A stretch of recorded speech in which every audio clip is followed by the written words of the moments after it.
guys, welcome back to my channel. I hope you're doing well. I know it's been a really long time since I posted. I know that you're probably expecting a tarot reading, but I thought I'd switch things up and do a story time on one of the most impactful crushes that I've ever had. Now, trigger warning, the crush that I'm going to talk about was married. Yeah, he was married. So I'm gonna just start this by prefacing that nothing ever happened between us. I never did anything to jeopardize his marriage, but I did have really intense, feelings for him. And I'm just gonna kind of like go through a timeline of how we met, like little moments that happened between us and everything, and just also kind of talk about like what was happening in my life in general during that time period because it was a trip, okay? Now, this was a workplace crush. So the other things that I'm going to talk about all happened at this job. So I'm also going to be folding laundry while I'm doing this just so I have something to do. And you're probably hearing the two cats in my room getting ready to go at it. And I'm gonna have to pause this video to go ahead and deal with that. But I just want to go ahead and say, if you're insecure and if you're in a relationship and you're not secure about it and you want to come on this video and come in my comments and be mean and hateful, one, I really don't care. Like I said, nothing happened between us.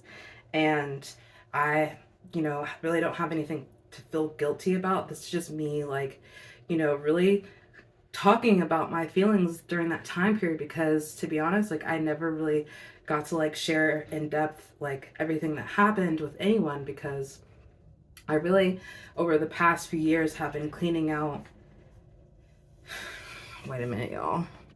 But like I was saying, I really haven't gotten to talk about this in detail with anyone because over the past few years, I really kind of like lost all the people that I would call best friends. And like, it was just kind of like an overall upheaval of my life of getting rid of relationships that were no longer really for me, just people kind of fading out. And then just people really showing their ass to me, to be honest. Like, oh, like that's what you're on? Like, okay, cool. Like, yeah, I really haven't gotten to talk about this with anyone.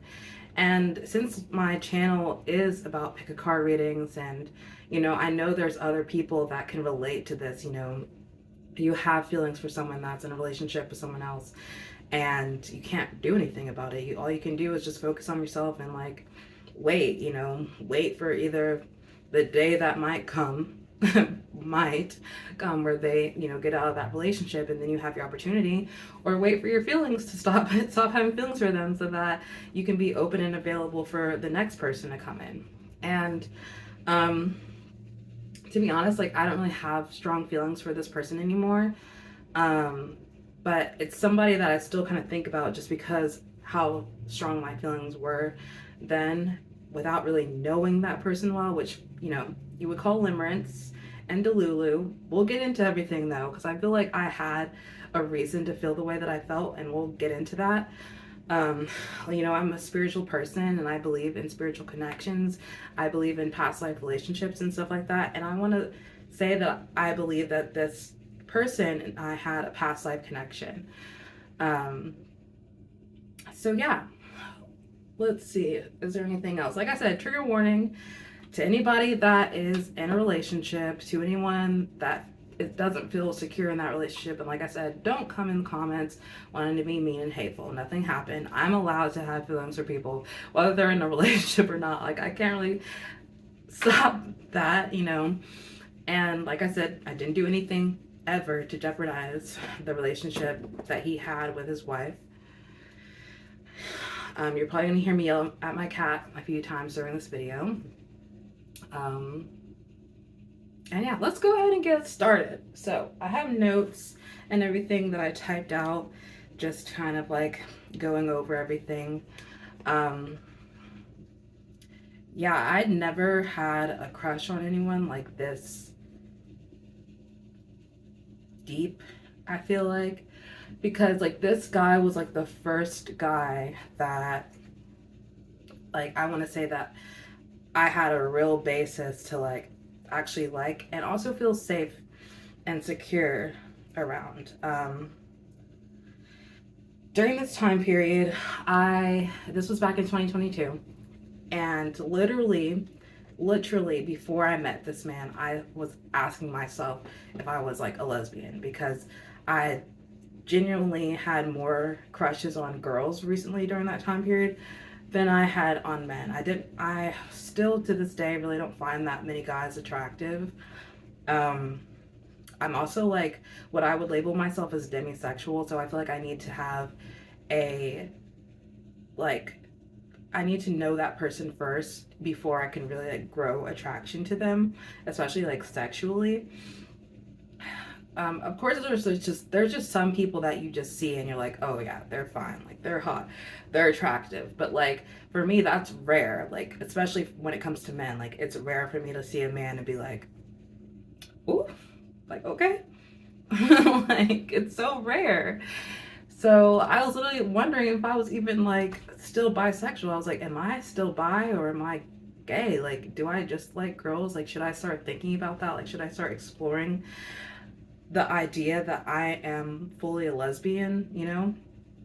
And so I was in between jobs and I had applied to be a casual courier, is what the job was. It was for a, big um, delivery service. And so I got the job, but it took me like a month to get started, to get in. And so when I got in the job, you have to do a lot of computer testing first. Like you have to like they don't have like sit down training classes. Like they used to send people from like if you got the job with this delivery service, they used to send you like away for 2 weeks to go to school where they would teach you like all the things you needed to know. Instead they switched it over to computers, so you sat on a computer for like 8 hours until you just finished everything. Like it was a long like 3-page checklist of all the things like you had to check off to like know before you could get on road. And so one day, like I was like a few days in to like doing my computer training, and one day I came into the office and we had what we called like a computer room, and what I called a computer room. I don't know if there was an official name for that room or not, but it was a room with a bunch of computers in it. So like that's a computer room, honestly. And we only had like 3 computers available for like the trainees because one of them just straight up didn't really work. It didn't have sound. That's what it was. Like you needed to be able to listen to the modules and everything, and it didn't have sound.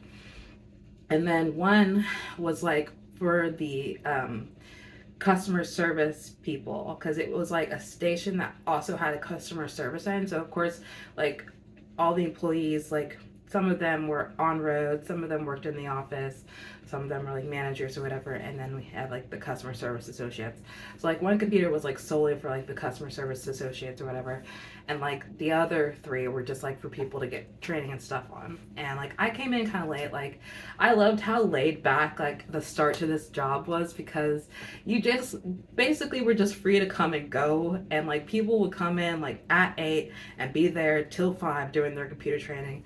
Me on the other hand, I would literally just wake up like, oh, it's 9 o'clock. Okay, I guess I should get it there. And I would take my time, like 30 minutes, whatever, get dressed, brush my teeth, and head out the door. And I would get there like around 9:30, stay there till like 2 or 3, and then peace out. Like I was not gonna be on that computer for 8 hours. Like I have ADD. Like there's no way.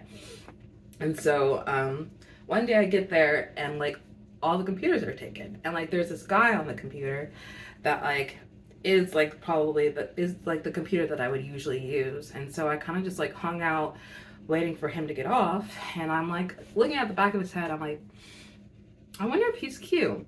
And then like finally he's done and he turns around, like he spins around in the chair, and I look at his legs. I'm like, okay, legs, because like I could tell that they were long.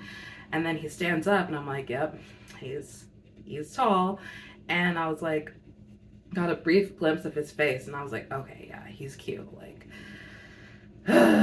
and so I also there's another guy that was training with me that I also thought was cute. So like, and you know, he seemed like actually like intelligent. The guy that was training, not the guy that was at the computer, my crush. The other guy, the one that was training with me, was like, he was cute. He seemed like, you know, worldly. Like he was well traveled. Like we talked about traveling and stuff, and he knew how to dress. Like one day he came into the work like to do training, and like he was dressed well, and I was like, okay, okay, sir. So like I was exploring like between like the guy that ended up being like my legitimate crush and then the guy that I trained with and thought was cute. Like I was like, okay, I guess I'm still attracted to men, you know what I mean? And so like the next time that I see the guy that ends up being my crush, you know, I'm gonna give everyone, I'm not gonna call everybody by their names.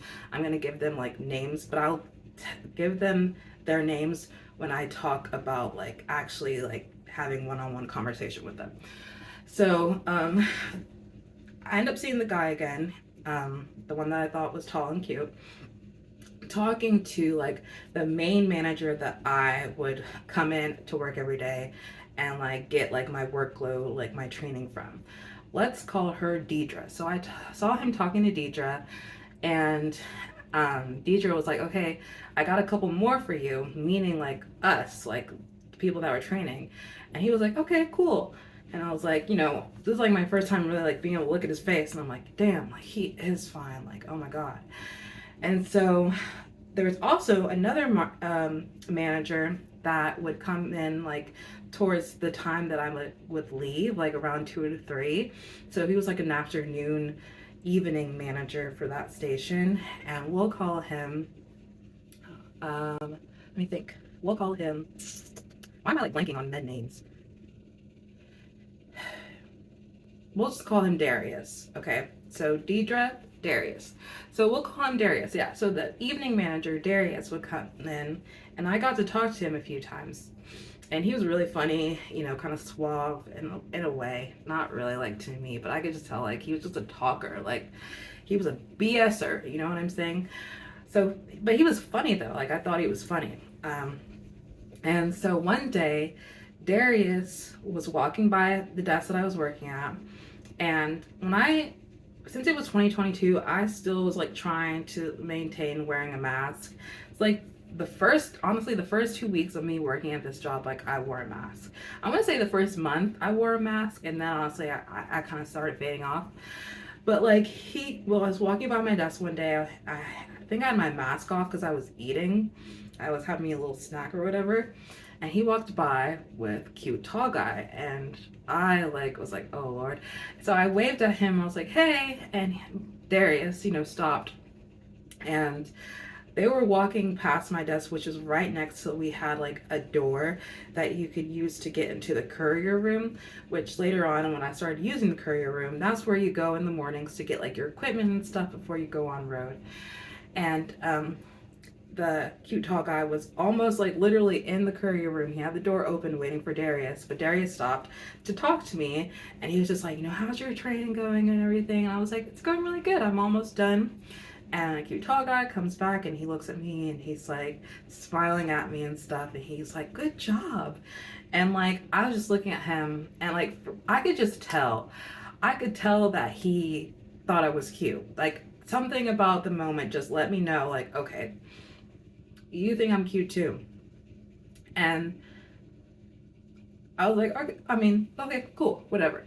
So like fast forward, I get my training done, and I get 3 rides with like an experienced driver to like get familiar with like being on road and like, you know, what it's actually like. And then Deidre tells me, Melody, it's time for you to do your driver's test. And I'm like internally like, no, like I was so scared to actually be driving like a big ass Sprinter van. Like I wasn't allowed to drive a box truck because I didn't have the DOT training for it, but I was going to be in charge of driving a Sprinter van. And I just realized I'm supposed to be folding my laundry while I'm talking to you guys. So she's like, find Lord, what are we gonna call him? Um, I'm just gonna give him a very boring name. She was like, fine, Steve, so we'll call him Steve. That was my crush. That I didn't know was my crush. Just at the time, I just found him cute. I found him attractive.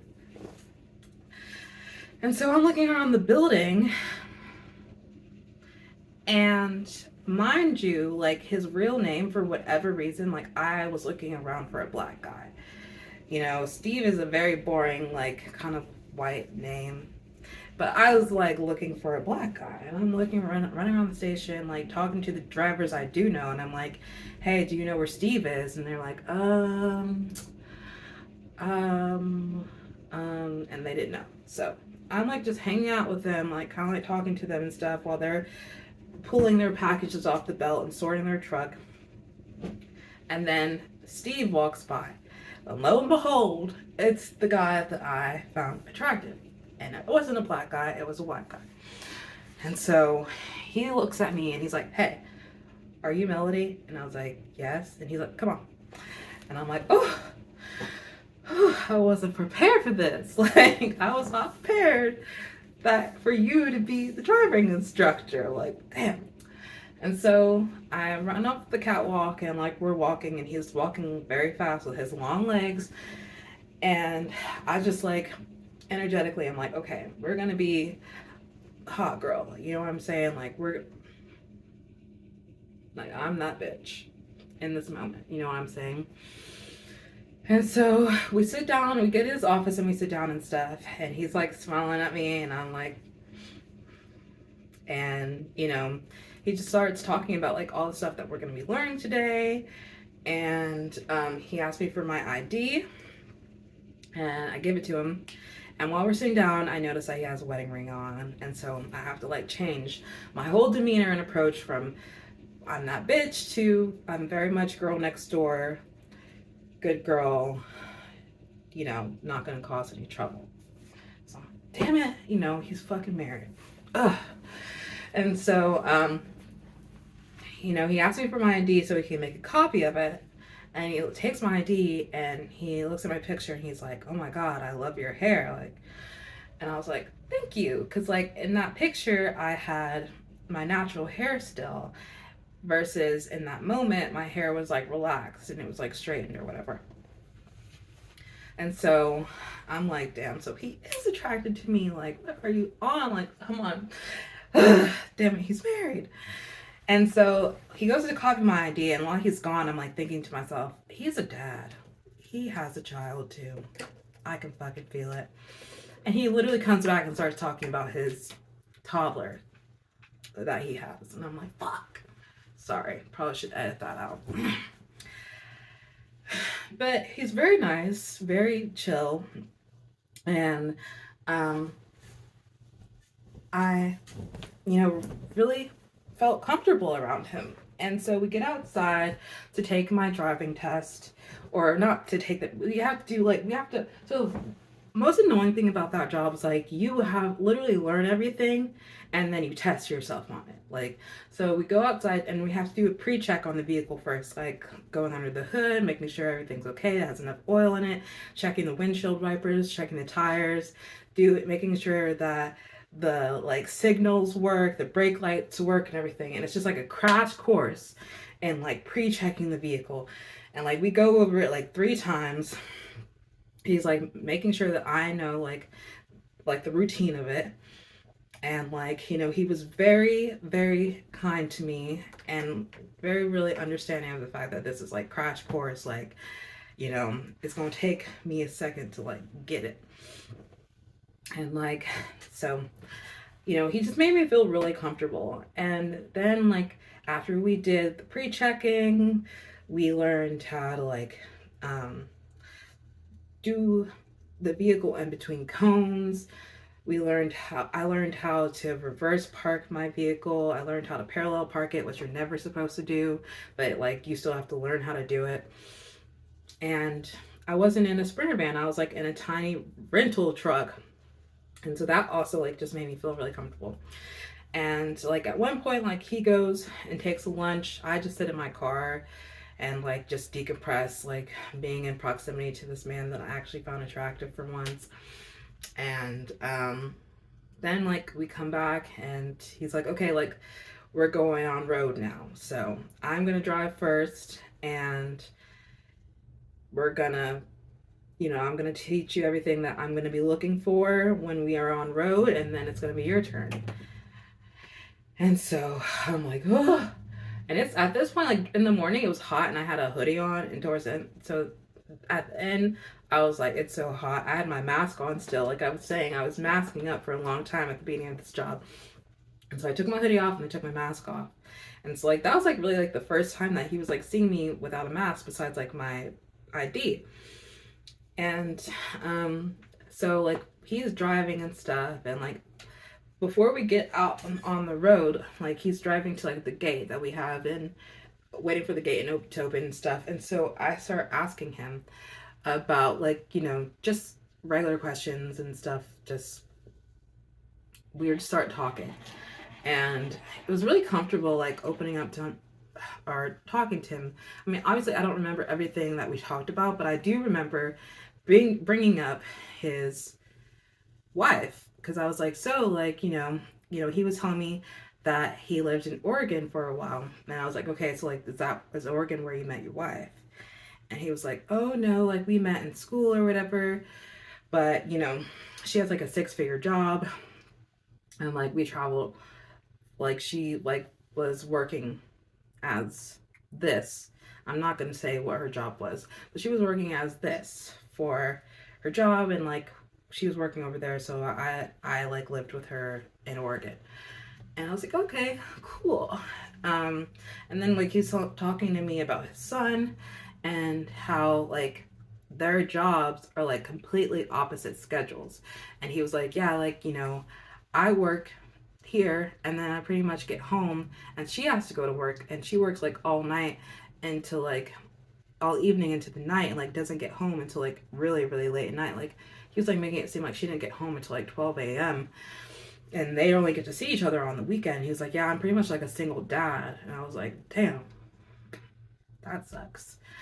And so we also just talked about, I feel like we talked about my sister. We talked about traveling.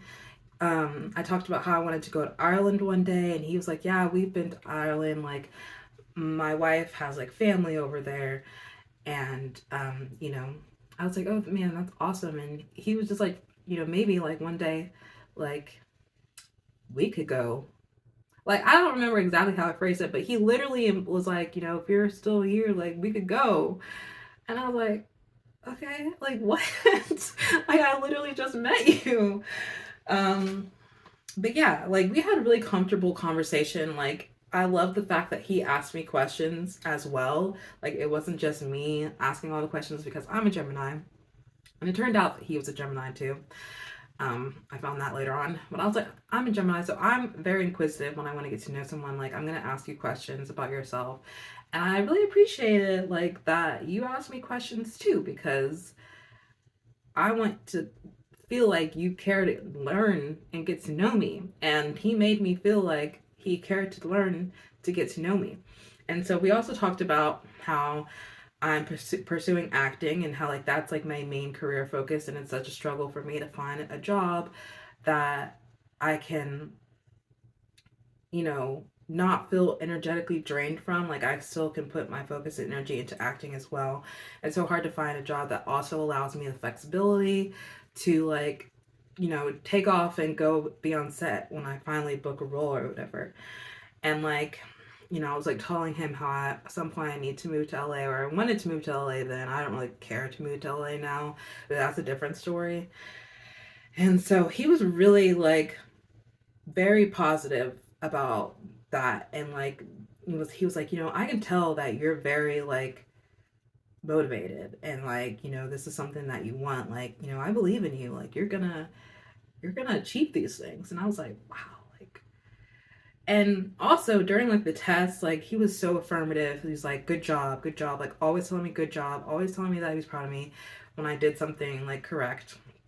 And I ended up passing the test, and like it was just such a very positive experience with him. And I just felt like, damn, like when I left that day, I was like, this is really actually disconcerting that you're, one, I'm very attracted to you, and two, like, you're one of the very few men that I've met that has made me feel comfortable. Like, so hard. So it's such a rare thing for me to find me a man and feel comfortable around him. Um and so I was just not happy. Honestly, I was not happy about the fact that he was married at all. I was not happy about that. So, um, let's see. Let me go to my notes. So the next time I see him, I'm like in the morning, they tell me to go to docks and help sort docks and put like, we have to sticker them and stuff. And so I was over there helping out with that. And I see him like, running around the building in the morning, like just doing everything. Like that man would just be running around the building doing everything and helping out anywhere that needed help. And so he's in the dog section. I'm like, oh God, like I was so nervous. Like one thing about an air placement, like me, when we like someone, we're nonchalant as possible. We're avoidant, low key. I mean, like I don't want you to know that I like you. You're married. Like, what are you talking about? And so I was like, don't look at me. Don't talk to me. Don't talk to me. And then he comes over there and he like, pats me on the back. He's like, hey, Hollywood. Like, I was like, oh, Lord. You're calling me Hollywood. Yes. Yes. Hi. Good morning. And so a week passes by and the like main manager over the building, his name is, we'll just call him John. He's not really important to the story and he only comes up really this one time. John, he like is just in the building in the morning shouting orders and he's like, Lord, we're gonna have to edit that. You didn't hear me say his name. Melody, you're with Steve. Melody, you're with Steve. And so I was like, what do you mean? Like, what do you mean I'm with Steve? Like, what's happening? Like, and so, yeah, I had to have a check ride because I was still new. And I'm running off 4 hours of sleep. I was exhausted. And, yeah, I was like nervous as hell to be in proximity to him again. And so, like, I also only had like 6 hours to work because I accidentally worked over the amount of hours I was supposed to work as a casual courier a couple days before that. And so we were supposed to deliver a certain amount of packages in only 6 hours, which was going to be very difficult. So I was just stressed loading my truck. He's over there, and I'm like stressed about the fact that I had to be in proximity to him again. And so we get in the truck once everything's loaded and everything, and he looks at me. Well, I'm just like staring straight ahead, like I have my blinders on, and he's like, that's your color. And I had like this green long sleeve shirt on, and I was like, thank you. And so like we get out the building and we're getting on the road and everything, and I'm just completely focused on that. Like, not only am I nervous, not only am I like tired, running off 4 hours of sleep, exhausted, like my heart's already going because like it's like, didn't get enough rest. And then I'm in proximity to this man that I find very attractive. And then he's also like a superior in the sense that like he is grading me on this drive. Like he's watching me very closely, making sure that I don't mess up. So it was just very overwhelming for me. And I'm just like staring straight ahead on the road for at least a few minutes into that drive before I finally like, we're like talking, but like I'm not looking at him. Like he's talking and we're talking, but I'm not looking at him. And so I finally, in the middle of the conversation, when I felt like safe enough, look over and glance at him, and he's just like completely like body turned in the seat like towards me. And I'm like, oh, so you were just staring at me this whole time. Great. Lovely. And so like finally like things lighten up and like we're having like really good conversation again. Like it's the same. You know, we're asking each other questions, getting to know each other more. We talk about my dad passing away, and how that happened like when I was like 19. And he ends up talking about one of his wife's family members passing away and how that was like really hard for him. And so like just to be like gracious towards her, I was like, oh, you know, I can't imagine like, you know, that losing this family member and like having a child and not having that family member there, like. And he was like, yeah. And I was like, okay, next. And then we talked about just like the pay disparity in the industry that we were working in, or specifically with that business, and how, you know, he just was like complaining being to me about not getting paid enough, which is fair. Like I was very much like, yeah, like I get it. Like we're not being paid enough. Like, and pretty much like I'm like anytime that we talk about his wife, I've brought it up. Like pretty much every single time. Like he brought up feeling like a single dad. That was the only time that pretty much he initiated talking about her. Like I the one that brought her up. And we end up talking about like I end up asking him like, hey, so like, you know, wait, do you have any fun plans this weekend? And he was like, no, just like the same old. And then he was like, well, actually, like my wife's being acknowledged and she's like getting an award for like the industry that she's in. Like she's like the top in this area. And I was like, oh wow, like that's awesome. Like congratulations to her. And he's like, yeah. And I'm like, okay, next topic. Um, and so like I remember like this scene like to a T, like we're in like a neighborhood, we're delivering like a residential package, like the service that I worked for as a delivery driver was mainly like honestly there was some residentials, but it was like a mainly like a business focused thing. Um and so like we're delivering a residential package and like we get over in the neighborhood and we're talking about like my dating life or lack thereof. Okay, so as I'm editing this, I'm remembering more things that happened during this time period and everything. Um, some of them are tiny enough where like I don't feel the need to like interject and put them in the video. But this specifically, when I say that like we're talking about my dating life and lack thereof, he specifically brought up my boyfriend, like, you know, asked me like in a sense of like, well, you know how someone who's interested in you will be like, oh, like your boyfriend, like I'm like, man, I don't have no boyfriend. Like, I've never had a boyfriend. Like, that's seriously how it happened. So I just felt like clarifying that at the time. And like, I'm like trying to explain to him that I'm a picky girl.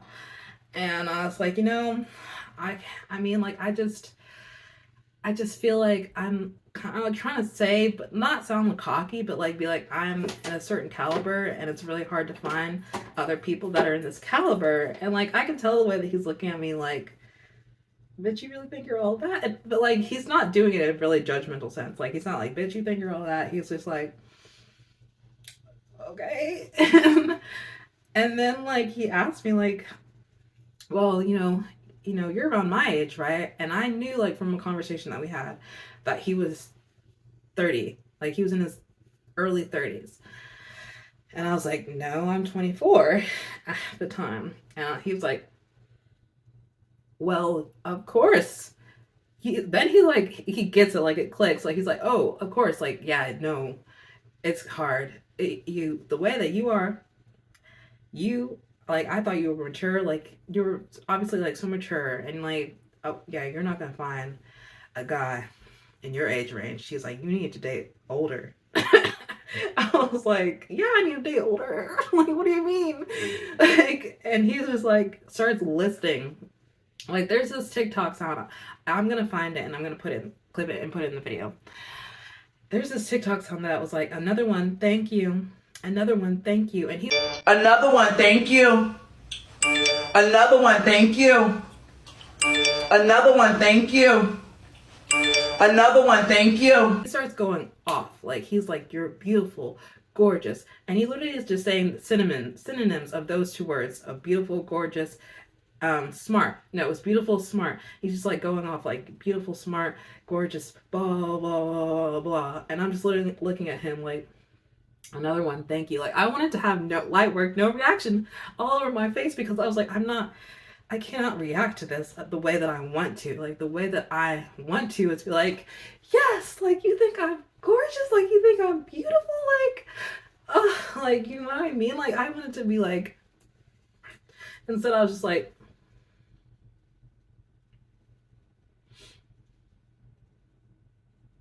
and he's just like, you're beautiful, smart, gorgeous, talented, intelligent, blah, blah, blah, blah. Any guy will be lucky to have you. And I was just like, thank you.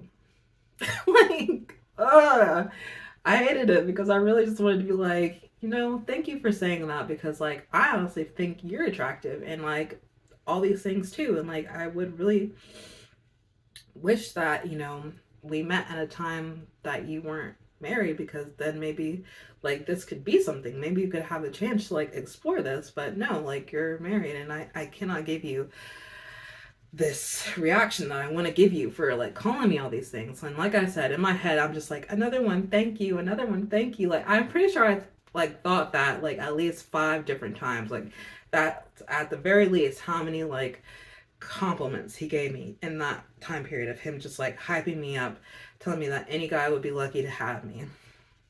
And like I said, he was like, you need to date older, like. And I'm like, well, you're literally the only man that I've met in your age range that I would feel comfortable dating right now. And it's just unfortunate. And so like, I get out the car to deliver the package, because like, we're sitting there in front of the house for like maybe like a few minutes before I finally get out to deliver it. And I'm like, God, like on the way to the house, I'm like, God, do I like tell him like what I want to say is like, you know, like, you're my type? That's really what I wanted to tell him. It's like, you know, you're kind of like my type, like, but you know, unfortunately you're married. Like, I want to say something like that, but I'm like, no, Melody, like, you got to be appropriate. Like you cannot say the things that you want to say. And so, you know, with the rest of my ride, also, I literally have a clip. Like, the wonderful thing about that man, even though it was my drive, like, we're on my route delivering my packages, he literally got out the truck a few times to deliver packages for me. Like, literally chef's kiss. When your trainer is really hot and very attractive and just really nice and overall very grounded, cool person, and he tells you that you're attractive and basically is like wondering why that you're single and don't have a boyfriend. And yeah, he's married. He is married. Like, good. But basically, if he wasn't married, yeah, exactly. Of a man. So like, we like are also talking about food. We talked about food a lot, and we talked about pho. And he was like, you know what, I used to live on this route, and I would like go to this restaurant every time for lunch. And he tells me about that. And so when it gets time for lunch, he's like, do you want to like go there? Like, do you want to have lunch there? And I'm like, yeah, sure. And so we go and have lunch. He pays for it. And yeah, I also told him about my tarot channel. Like, this was when we were like driving back to the station. I like tell him, you know, I have a channel, a YouTube channel. I do tarot on it, and he'd never heard of tarot. He was asking me what it was and stuff, and he asked me to read his cards, and I was like, well, you know, you can watch my YouTube videos. Like, when am I gonna have the time to like sit down with you and like do a tarot reading for you? I would have, but like, when? And he was like, you know what? You should do like an ASMR video, because like your voice is really like soothing. Like, I really like your voice. And I was like, God, this man won't stop. Like, you think I'm hot? You like my voice? Like, what? Like, stop. Like, you're fueling my fire for you, and I need you to stop. Like, we need the flame to die out. Like, you're making it worse. Like, do you know who I am? Like, I am a Gemini with a Scorpio moon. When I like someone, it gets intense. So, um, we get back to the station, like, it's the end of our time together. And he tells me, like, he's going to do another check ride for me at some point, which never happens. I was so disappointed about that. But, Lord, I'm trying to get all my thoughts together. I literally have, like, the timeline here. I'm still, like, anyway, so, like, a few days later, like, weeks later or whatever, he ends up giving me, like, his phone number for work purposes. He's like, he gives me his phone number. He's like, if you ever need anything, text me, call me for work purposes. And then, so what did I call him? Darius? Yeah, Darius. So it's Darius's week. Remember, Darius is the evening manager. I actually need to go get some more clothes from the dryer, so I'll be right back. And I probably need to put this thing on the charger soon. We'll just go ahead and stop because we need to do multiple parts. Okay. So Darius has a week of basically being like the main manager at the building because all the other managers took vacation at the same time, basically. So it's him and Steve are in charge of the whole show. And so I'm pretty excited about it. I'm like, it's basically like when you have a substitute teacher, and it's like a fun substitute teacher. And basically, I cannot remember which day came first, but I'm just gonna go with the first day that I felt like came first. We have a day where we are returning all of the trucks that we rented from a specific rental company. Like, we were renting trucks from 2 different companies. I'm just gonna say we were renting from U-Haul. So we returned all the U-Hauls back. Luna, stop. Oh my God. We were returning all the U-Hauls. I was already in a U-Haul, delivering packages. It was kind of like a light week for me because as a casual courier, you were just supposed to take stops off other drivers' main routes. So it was like kind of like a light day for me. And I call Darius. I'm like, hey, like, what else is there to do? Like, who else needs help? And he's like, hey, like, are you actually in a U-Haul? And I'm like, yeah. He's like, okay, meet us at the U-Haul place. We're dropping them all off. We're returning them. And I was like, okay, cool. So I get there, and I'm like in the truck waiting for everyone else to arrive. And then they all get there, and he's in his own personal vehicle. Steve is driving a truck, and there's 2 other drivers driving other trucks, and like we all return the trucks or whatever. One of the trucks has a busted back window. Yeah. And like we get all the stuff that we need out of the trucks, and then we all get into, and so as we're saying first before we get into his truck, I see Steve, and like we're just kind of like standing there not saying anything to each other for like a second, and then I'm kind of like, hey, like, how are you? Like, and he's like, I'm good. Like, how are you doing? Good. It's awkward. And so then we all get into to Darius's truck. Oh God, another thing I want to have to edit. We all get to Darius's truck, and these are all stuff in the hang. I don't know why I'm folding them. And while we're in there, I feel like I cannot remember. I think it was actually, yeah. Darius is in the truck, and we're waiting on Steve. I think Steve was like finalizing everything up with U-Haul, and Steve calls Darius, and Darius's Bluetooth's on his truck, and like the call's just like out loud. It's not like he like took it to like handset call. And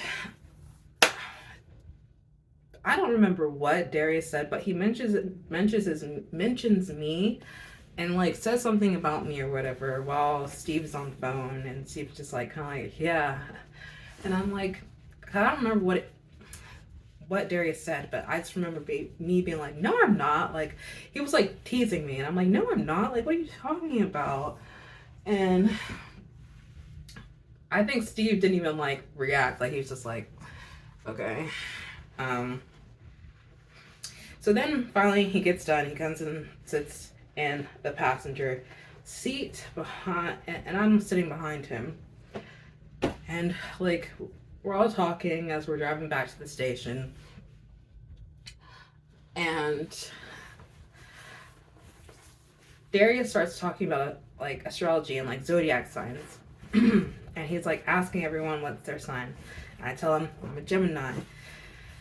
He's like, Gemini. And then like that's like a thing that he would call me, like from there on out. He'd always be like, Gemini. And he ends up saying something about like how me and Steve, we're like the same. Like we're different Geminis. Like we're quiet Geminis. Like he was like, you're very similar to Steve. And like, I'm just kind of in the back like nodding. Again, no reaction from Steve. Then I'm like, you know what? Like, Darius, there's there's like more to astrology than just sun sign. Like, there's moon sign, this sign, that sign, blah, blah, blah. You know, moon sign, Venus sign, just all the different kinds. You know, all the planets. You know, you have a natal chart, is what I'm like telling him. And like, I can see like Steve like nodding his head. Like, I don't know if he was just like soaking that information up or if he like knew about that too. Either way, you know. And also, I knew like Steve's like day that he was born, but I didn't know what year. And I also got that confirmation like during that day because another person that was in the truck with us that took a truck back to U-Haul was born the same year that Steve was born. And yeah, and so when we got back to the station, like we were all like, okay, what's next? Like, what can we do? And so like the main like over manager, like the general manager of that building he was supposed to be on vacation, but he was there for some reason. Darius, oh my God, I'm gonna have to watch these back and edit them. But Darius was like, you know, making it seem like he was like nervous to go and talk to the big guy. He's like, you know.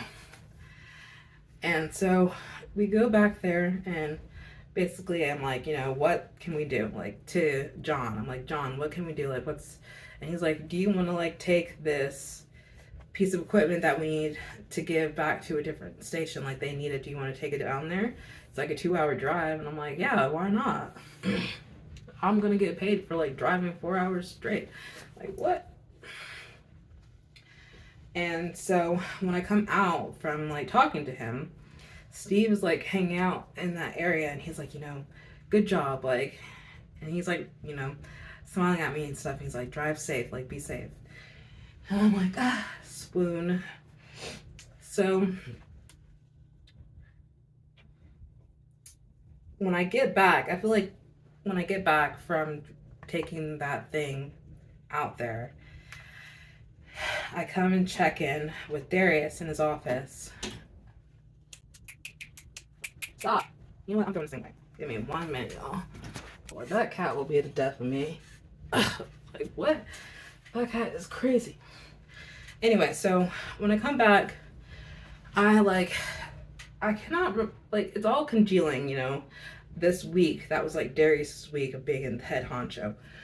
But I remember it was either that day that I came back from driving that piece of equipment out. I feel like I took it to Gadsden. It was like, honestly, though, it was like some city that I genuinely don't remember what it's called. But after I get back, I go and check in with him. And I remember him being like, you know, Steve likes you. And then he's like, stops for a second and he's like, well, not like that. And I'm like, well, that's my friend. Like we've had a conversation that I feel comfortable with calling him my friend.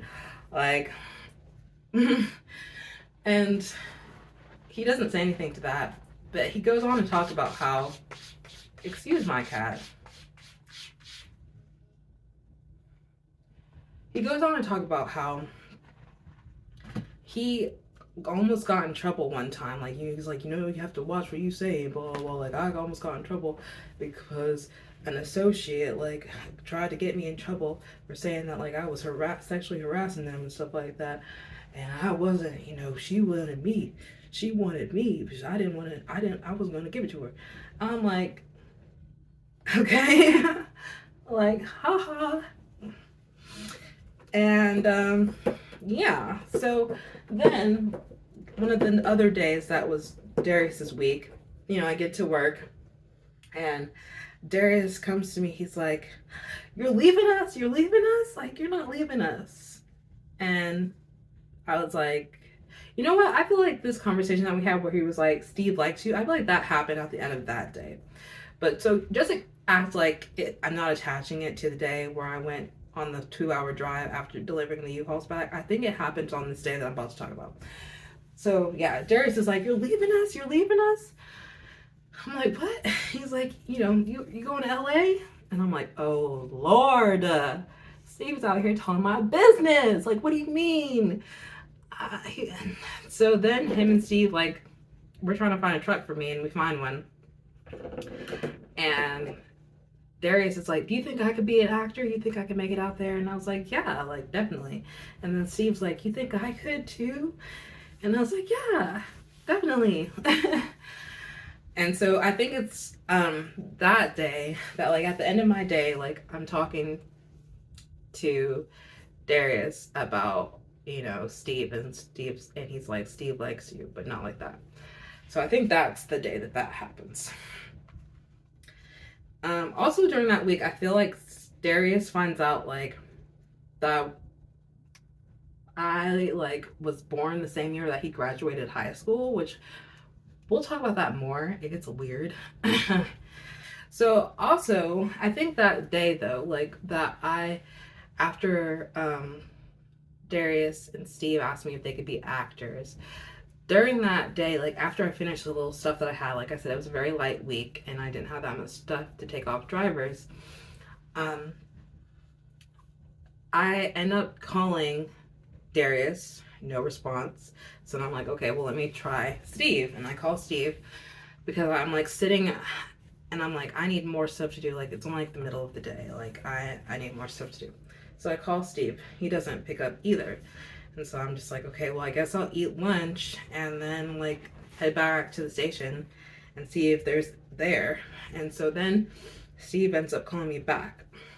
And, like, he's like, hello? And I'm like, hey. And he's like, are you okay? Like, what's wrong? And I'm like, no, nothing's wrong. I just wanted to see if there was anything else to do because, like, I'm done. And he's like, oh, like, good job. I'm proud of you. And he's like, well, did you call Darius? And I'm like, well, yeah, you didn't pick up, so that's why I called you. And he's like, okay, well, let me talk to him. And they just basically told me just to come back to the station. But yeah, so, like, anyway. So yeah, after that week, I don't really see Steve that often because, like, we're getting all this influx of new drivers in and he's doing lots of training and stuff. And I would just see him, like, from time to time. And, I feel like one of the times I did see him, I was like, when are we going on a check ride? He was like, editing Melody back here again. Also, like, one of the reasons why I kept, like, asking about the check ride, or I was excited about it, was because, like, when we went on that check ride, the one where, a lot of things unfolded, him calling me beautiful, asking about my boyfriend and all that stuff, it's like he told me that he really likes, riding with me. Like, most of the time when he rode with other drivers, like, they didn't really have these kind of conversations. And he's like, I really enjoy riding with you. So that was kind of why I was like, oh, I want another opportunity to talk more, obviously. And I forgot to say, but he literally said, like, something around the lines of, I wish I could, like, ride with you all the time. Like, that was, I feel like that was verbatim, like, what he said. I wish I could ride with you all the time. So, well, I want to, but there's all this to do, that, this, and the other. And he's like, maybe next month. And that was like April. Also, I would see it from time to time. I feel like there's everything's kind of jailed. Like I'm trying to like give you like an accurate timeline, but I'm like there's parts like it's missing. Like the timeline is kind of funky, but I'm trying to give it to you guys as accurate as possible. But yeah, so one day, I'm talking to Darius. I think, or like I come and talk to Darius. Yeah, because like Darius is like talking to another driver, and I stopped by to talk to him, and also Steve is like hanging out in the building, and he like kind of runs over to also like ask Darius a question. And so while like Darius is like making this big grandiose talk, he's talking to me and another driver as well. I'm just kind of like, I look at Steve and like we both just kind of like roll our eyes, and he like winks at me, like we're like Darius. And then this is like when things kind of get like, so one day I'm just having a really shitty day and I'm not feeling being there, and I'm walking around the building kind of like in a sour mood and everything. And so like even though I've like walked past like Steve a couple times, like I'm not whatever, like and I'm getting ready to get like my stuff and go. I'm like walking past him again, and he stops me, and he's like, he like grabs my arm or whatever. Or like I feel like he rubbed it. I don't know. I wonder if I still have the text messages that I sent my friend at the time. Because we'll get into that in a second. But anyway, he's like, be safe, you know. Just like it was just like he just stopped me and was just like, be safe. And that kind of made my day, honestly. Like it made me feel a little better. And so at the end of my day, like I see Darius again when I'm coming back to the station, and I stop to talk to him. He's also talking to another driver again, and he's like, I checked in on you, right? He's like talking to me, but he's also like telling me that he checked in on that driver because like some stuff had happened with that driver, and he checked on him to make sure he was like okay and everything. And he's like, I just want to do that for people. Like I just want to check in on them and make sure they're okay and stuff like that. And also let them know that I appreciate them. And when I got home, it got me thinking. I was like, you know what? Maybe I can let Steve know that like I appreciate that gesture that he made this morning. And like I'm gonna try and see if I can find the messages later. I might insert them, might not, but yeah. So I like texted him when I got home, and I was like, hey, I was having a rough day, and I just wanted to let you know that when you stopped me and you told me to be safe, and that really made me feel better, and I just want to let you know that like I appreciate you. And like he pretty much texted me back like immediately, and he's like,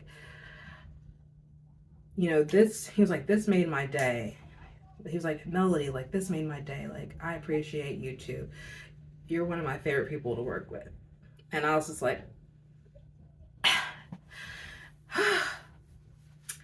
and I was like, you're my favorite person to work with, like point blank, you're my favorite person to work with. He was like, and I was like, have a good evening, nip it in the bud. But okay, so I did end up finding the messages, and the way I said it was somewhat accurate. It was a little bit, let me pause this. It was a little bit accurate, but I'll insert the messages. Look,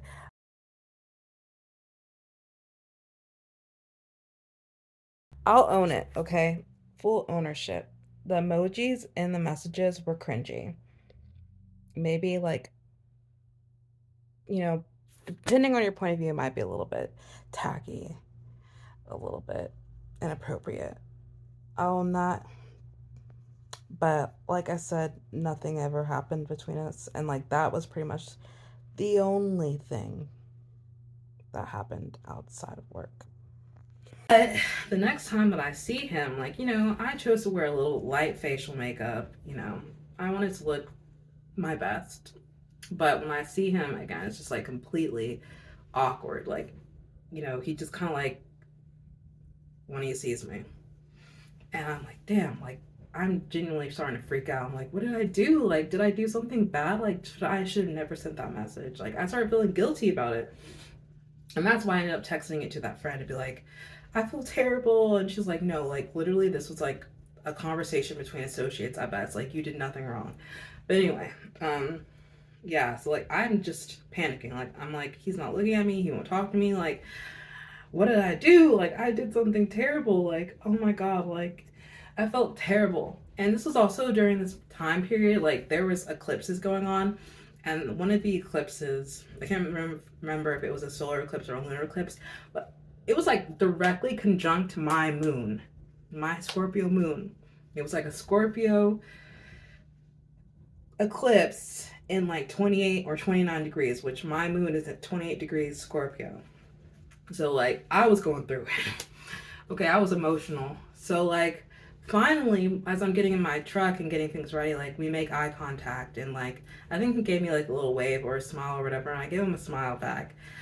And I was like, ugh. But still, after that, like I ended up going home that day and like bawling. Like I was so upset, so felt so bad for texting him, and just like I was like, oh my God, I ruined it. Like it's over. Like he hates me. Like what did I do? Like I felt so bad. And for like at least a week and a half, anytime I saw him, that energy was still there. Like it just didn't feel right. And then finally one day, I take stops off a driver, but it's these big, humongous, rectangular boxes, and I'm in a little rental truck, and I'm like, how the fuck am I supposed to get this in my truck? Like, how am I supposed to get them into my truck? And like, lo and behold, here comes Steve. Like most of all the other drivers have left. There's really no one else to ask to help me. And finally Steve comes over and he has a package and he's like, hey, like they told me to give this to you. Like you're supposed to be near this area. And I take it and he's like, is this okay? Like, is that okay? And I'm like, yeah, it's okay. And I'm like, how am I supposed to get these in my truck though? And he's like, do you want me to help you? And I'm like, yes, please. So we managed to get them in my truck standing up. They like fit in the truck standing up. Lengthwise, there was too many of them for them to go in lengthwise, like it wouldn't have worked. But all standing up, we could fit them in the truck. And after that, like kind of broke the ice. Like things were a lot better after that. Like, you know, smiling at each other, saying good morning. It wasn't awkward anymore. I didn't say that the same day that I like wore makeup to work and like things were weird and he didn't, you know, wouldn't like make eye contact with me. When I pulled into work that day, there was a police car there. Like there was a police officer there, and one of the drivers that I knew was like talking to the police officer. So like even though Steve wouldn't look at me and talk to me, like Darius was there that morning, and I was like, Darius, like what's going on? Like tell me the tea. Like why are they being stopped by a police officer? Like why are they talking to a police officer right now? And why is Deidre out there talking with them? Like what's going on? And so he's like, I'll tell you, like, you know, we'll talk about it later. And I'm like, no, like, tell me. So before I head out, like, the door, he's like, look, you know, I'll call you. And I'm like, okay. And so before I leave, I'm like, call me. Make sure you call me. I want to know the tea. So while I'm on the road, Darius ends up calling me. And, like, he's talking to me about everything but what happened with that person who was talking to the police. And like I entertain it. I'm like, okay, whatever. And then he's like, oh, I gotta go. Can I call you later? And I'm like, yeah. So that night, he ends up calling me. And like we talked for like 30 minutes on the phone. This after work. And he's like telling me like, yeah, I'm about to, you know, get ready to go to the gym, blah, blah, like I work out, blah, blah. He still hasn't talked to me about what happened and why this person is getting like talked to by the police that morning. And that's the only thing I care about. I do not care just to talk to him, But I'm entertaining it because I'm bored and I have a crush on a man that's married. So like, might as well just like talk to this person that I really don't care about. Like that's one thing a Gemini gonna do. Is if we like you, we're not gonna flirt with you. But if we don't like you, we'll flirt with you. So yeah, so he's like, but then he starts getting weird, and I like, mention how I used to work out a lot, like, and how I miss it, and I want to get back into it. And he's like, well, you still got a great shape. And then he starts talking about my hair, and he's like, yeah, I love a woman with long hair. What are you doing? What are you messing with? My cat is like, oh, you want to get fucked up? Oh, you want to get fucked up. You want to get... Like, ugh.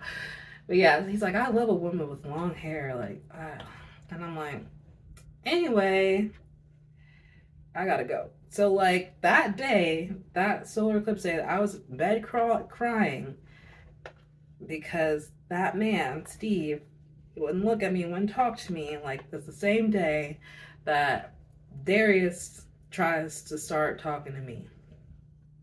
Then the day that Steve helps me out with the packages, things loosen up. But from that point forward, when Darius called me, like, we start like having like a kind of like, nothing happened, but I feel like he wanted to try to make things shake, but I was like very resistant. Like, I would always laugh when he would say something funny, and I think that he thought that I meant that I liked him when I didn't. Like, I just thought you were funny. Like, you know what I mean? And like that day that, he called me that night and everything, he's like, make sure that you don't talk about this at work. Like, when we get to work, act like you don't know me. And so when we got to work, I acted like I didn't know him, and he was upset at me about it. Like, he was like, how are you going to act like we don't talk? I'm like, bro, you literally told me not to. Like, you literally told me not to. What is wrong with you? And I don't care either way. Like, I really don't care. Anyway, so fast forward, because the main focus is on my crush, not on Darius. But so yeah, so so either in April or May, my cousin started working at this delivery service. And like, I remember seeing him and I was like, I know him. And then I was like, that's my cousin. And like, my cousin was like the step sibling to my other cousin. Not step sibling, half sibling. They're half siblings. And the cousin that starts working there at the delivery service, like, I didn't get to see him that much when I did see his sister, because he lived in Georgia with his mom, and his sister lived, in the same city that I lived in with, his dad, their dad, and her mom. And so, like, I saw them, on holidays every now and then, not every holiday, but like his sister and me and my sister, we were like, that's our cousin. You know what I'm saying? Like, cousin Sheila. I'm giving her a weird name. Sheila's not even close to what her name is, but like, that's the first thing that came up to my mind. She's younger than me and my sister, so Sheila's so out the question. Let's call her like, we'll just call her Maeve. So his sister Maeve, like, we're tight with, when we went to see her, it was like, when you haven't seen family in a minute, like, you like are shy at first, but like you open up and like you're like, we're all in the same age range, so we're cool. And her brother, we'll just call him Zay. Like I said, he lived in Georgia for the most part, but I guess he's like back in our city living with his dad and sister now, because he's here at my job. And so like, he doesn't recognize me, which is fine. Like, the last time we saw each other, like, I was like a teenager probably. And like I said, we didn't get to see each other that often. And so, but he's like hanging out or in proximity a lot with like Steve. Like, I guess Steve was like training him that day or whatever. And so when I'm done with my stuff, I come to the building and I go in the office and I see Steve talking to Zay. And I'm like, okay, let me go in there and like confront him and see if he remembers me. So I'm like, I go up to Zay and I'm like, hey, like, I have a question for you. Like, is Maeve like your sister? And he's like, yeah, that's my sister. And I'm like, oh, we're cousins. And he's like, okay, like, I'm like, yeah, like, and then my sister, she finally got hired because, like, I've been trying to get her on, like, since I got onto that job. And she was in there doing her computer stuff. And so I go to my sister, I'm like, hey, like, do you remember Zay? And she's like, no. I'm like, well, this is Maeve's brother.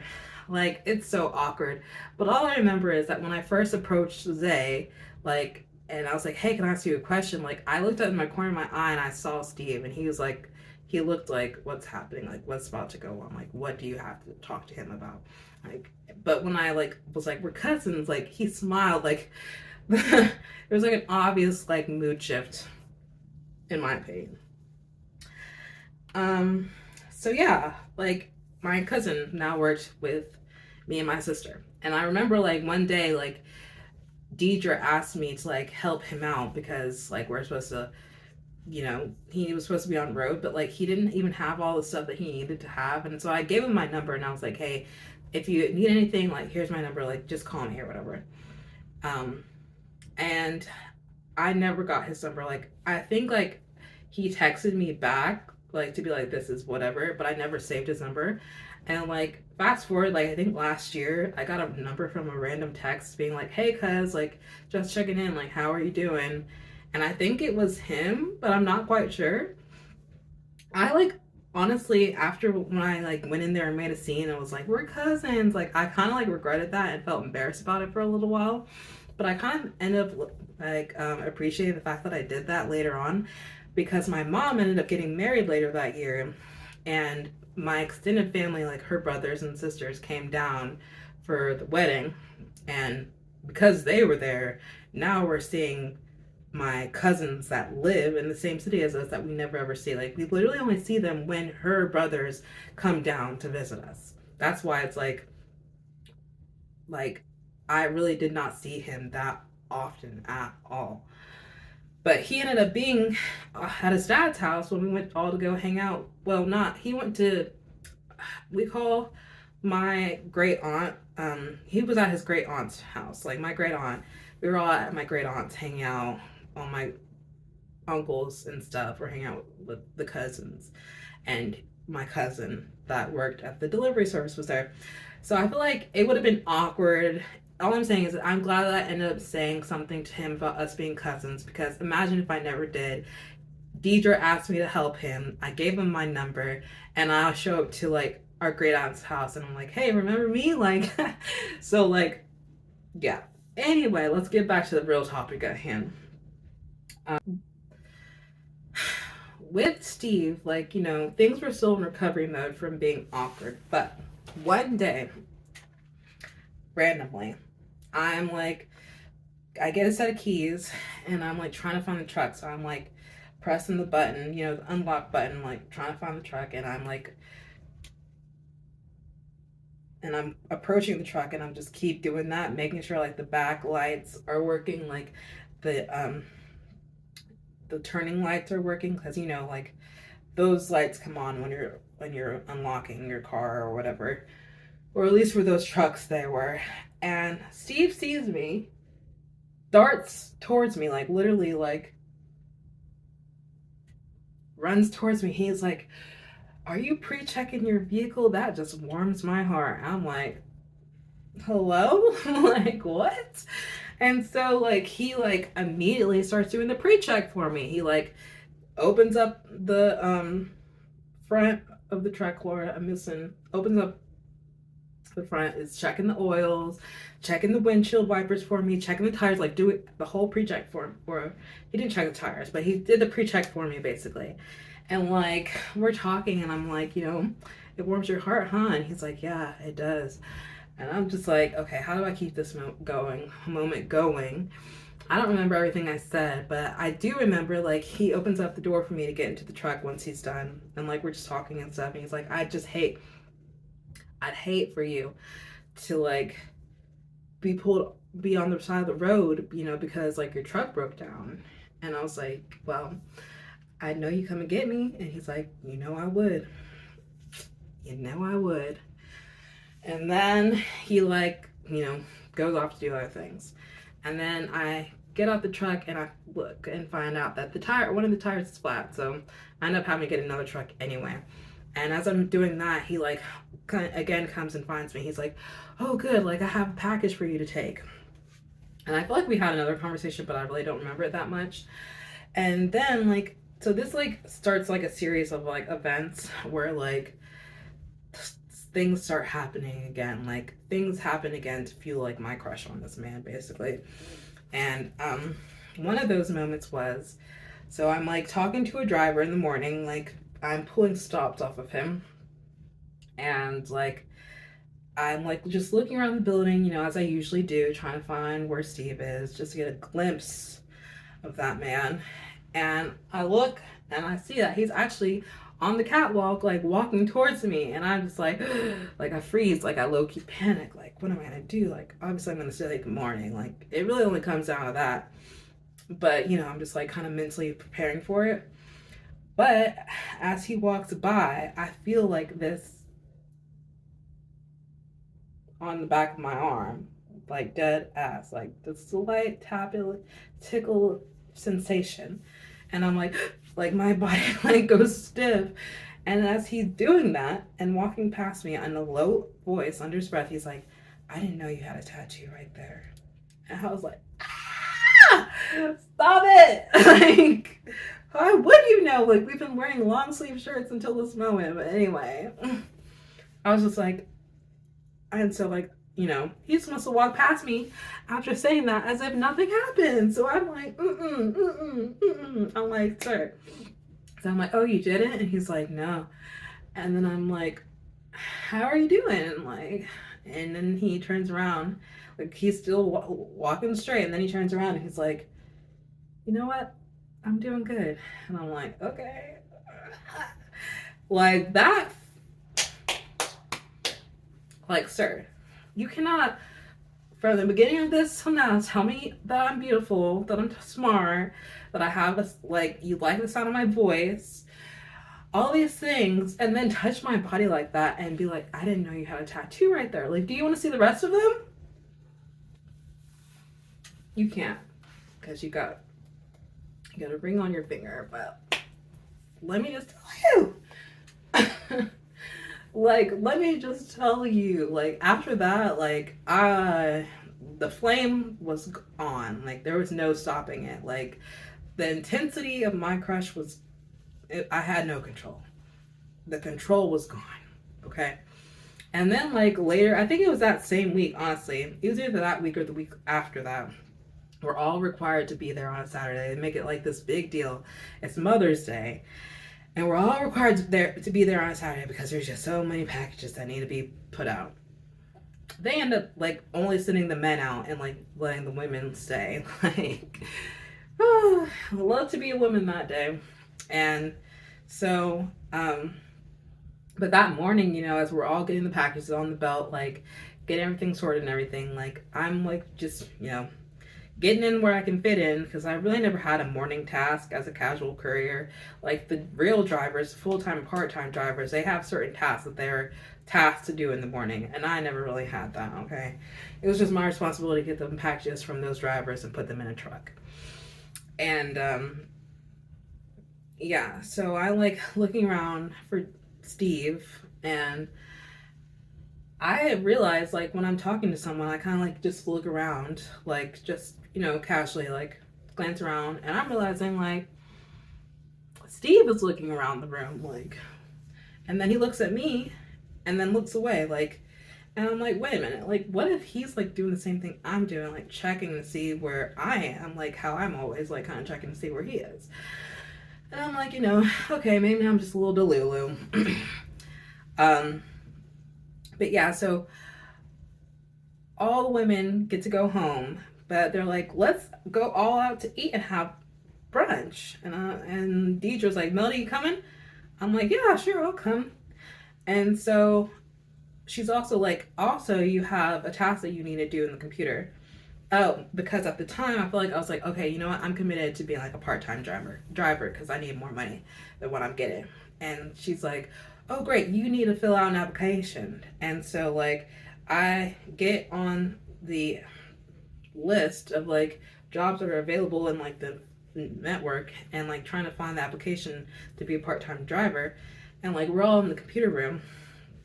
But like also like Darius and Steve, they're like talking to like Deidre, trying to find, like they're trying to do something. And so like Deidre is on the computer while I'm on the computer, not in the same computer obviously, but like we're in the computer room, and Steve just kind of standing there waiting on Deidre, and while I'm on the computer trying to find the part-time application. I don't find it, and I'm like, Deidre, I can't find that. She helps me, she can't find it, and she's like, okay, well, we'll just do it another day. So like I get off the computer and I'm just kind of standing next to Steve while I'm waiting on Deidre to go so we can go to lunch, and Steve's just like waiting on Deidre for whatever he was waiting for. But we're not talking to each other, like we don't, like he doesn't acknowledge me until I like look and I realize I didn't log out the computer. So I like walk over to the computer to log out, and as I'm turned to walk, I feel fingers on my back, like just kind of like, you know, trailing down as I'm walking away. And I'm like, did this man just touch me? Like, did he just touch my back randomly? But he can't turn and say, hey, how are you? Like, I was like, what? You know what? There were so many like beige flags with that situation, but whatever. So like, I finally, when I log off the computer, I get back up and I acknowledge him. I'm like, hey, like, how are you doing? Like, he's like, oh, I'm good. How are you? I'm like, I'm good. Deidre, are you ready to go to lunch? And she's like, oh, just go hang out with everyone else that's waiting. Like, I'll be out there soon. So that's what I went to do. Yeah, so after that, like, the moments are kind of like fewer between us. Like, I'll see him and I'll say good morning every once in a while. But like, I also found that like there were times that he would just walk past me and straight up not even like say anything. Somewhere in that time, like things just start getting more and more chaotic at that building. Like things were chaotic to begin with, but like they become a different type of chaotic that I'm just not willing to deal with, to be honest. I'm starting to get frustrated and not want to work there anymore. And like they would just kind of like make me and my sister just wait out in the mornings until like all the drivers are gone to figure out like where they're gonna send us. And so one day me and my sister were just waiting in the computer room, and this is the day that I meet another driver. I'm just gonna call him Pat. We'll call him Pat. So I meet Pat this day. Pat's this really friendly, nice man. Like he was really helpful towards me and my sister. Later on, we'll talk about that more. So one day also I go to work and my hair is not straightened. I had, you know, blown it out with the blow dryer, but I never straightened it. So it's just kind of like bigger. I have headband on, you know, I don't really feel my best, but like whatever. And so like this is one of the days where things were like really chaotic. Like one of the main drivers was like gone, and like it took me and this other casual driver or she was a part-timer, to like take care of his stuff. And so actually I think this is the same day as another situation happened. We'll get into that. So I like walked over to where Patrick or Pat, we'll call him Pat and Steve were, because I needed a basket to put my documents in. And the only basket that I could see was over where they were. So I walk over there to get it, and I end up talking to Pat, and Pat's like, you know, good morning. And I'm like, good morning. How are you doing? He's like, I'm good. And I get my basket and I walk away. And as I'm walking away, I hear Pat turn to Steve and be like, she's so cute.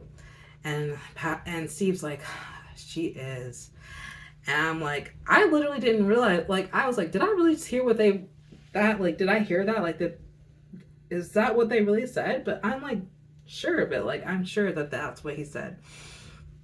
And so around that time, a new package handler had started working the building, and I could tell that he was attracted to me, like in a way that made me uncomfortable. Like he would just be staring at me and stuff. And so like around that time, it was getting hotter. I had a work shirt, but they never gave me work pants because I got pants with my shirt, but they were too small. And so they were supposed to order me larger pants and they never came. And so I just started wearing biker shorts to work. And they were like the kind of short biker shorts that are closer to the knee, not too short at all. And so I came to that day, I'm pretty sure it was that day, the package handler is like taking all the packages from under the belt, like any packages that weren't going out, you put them under the belt, and then they come and the package handlers come and get them and put them on top of the belt and put them away when all the drivers leave. And I'm still there sorting my stuff, and he comes and he's like, he's like, you're going out wearing that, or like something like that.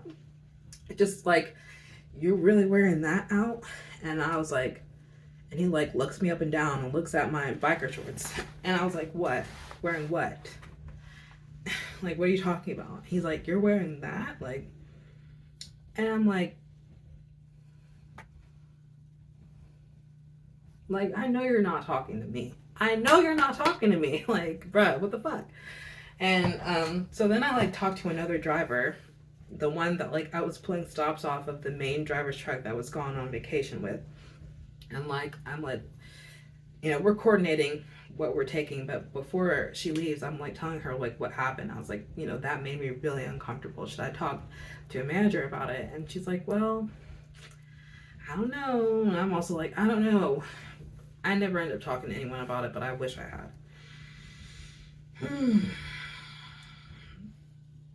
So yeah, around all this time, like Marcus is still like, he'll call me, he'll text me, you know, and I'm trying to shake him off. Like towards the end of May, like when it's closer to my birthday, like I just kind of ignore him a lot more. But like sometimes I'll give in and talk to him. But you know, for me, it's kind of like when you're just having a conversation with your uncle, like. But for him, he's like trying to make it more, just like being flirty and making comments that like I don't care to hear.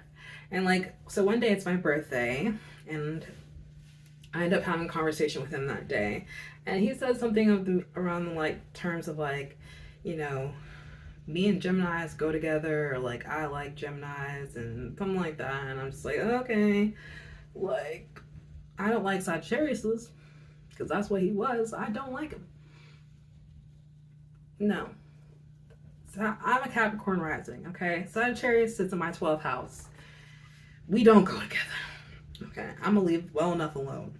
Sagittarius and Leo placements. Like, not, like a Leo sun and me could never date because it would just get too toxic.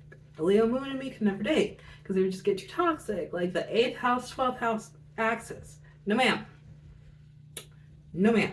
No ma'am. No ma'am. No ma'am. No. Anyway, so like I'm just kind of giving you a little bit of tea about that. Yeah, I'm not gonna delve into him that much, but yeah. And then like around that time, like I had a truck that needed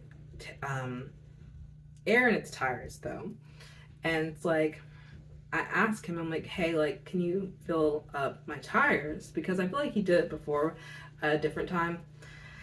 And he's like, yeah, when you're done, like, you know, when you're about to leave, like, come to, like, the mechanic bay, and I'll, like, get your tires then. I'm like, okay, cool. But, like, it's taking me so long, like, I'm there so long, I don't really remember what for, that he ends up lugging, like, the big air compressor to my truck, and like you can tell it's heavy. Like he's like visibly like leaning to one side, bringing it over, and like he brings it over and fills up my tires with air, and I'm just like, you know, thank you, like for whatever. Just like there's like an example of things that he would do that like even though like the moments were like not that many, they were like they would add up, like, and like it was just like for me more than anything, like this is just an example of the kind of man that I want in the future when I want a relationship. But we'll get into that more later because there's other stuff. Yeah. So like June comes around, I feel like I've finally shaken Darius off. Like I've got our conversations to like none, and I'm like starting to ignore him when I see him. So while finding those text messages, the text message screenshot that I inserted about my messages with Steve, that part, I ended up finding screenshots of messages between me and Darius of when I finally got him off of me. Um, that I forgot that I posted to Twitter, but I like had saved them too. So I'm gonna insert those messages so that you can see what I finally like. That man in the message, you'll see him. I'm so sorry for the background noise. I'm watching YouTube while editing, but you'll see like how persistent he was trying to be. Like in the message, I talk about how like I'm just trying to focus on myself. Like that was my excuse to get him off of me. And like as a grown man that's literally 20 years older than me, like you should be able to piece together like when somebody don't want you. How do you not know? Anyway, you'll see how persistent he would try to be.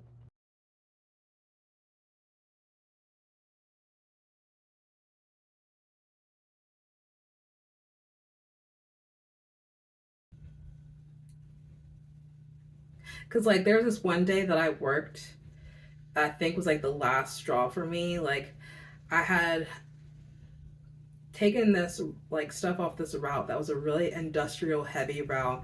And those kind of routes, like, have gates. When you're taking packages to their buildings, they're gated and they have security. And there was this one building or business I came to that had this bitchy ass security guard that was very rude to me. Okay.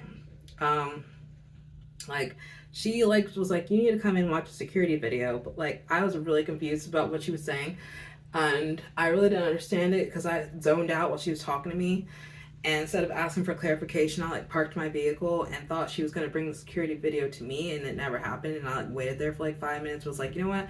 I'm gonna come back to the stop and do it last. So like I tried to do a U-turn and leave, and she came out the little building and started going off on me and basically trying to imply that I was stupid and dumb. And I'm like, look, bitch, I just want to fucking leave, and I'll come back here later. And then she's like, okay, fine, and like goes in there and opens the gate to let me leave. Like that fuck. Ooh.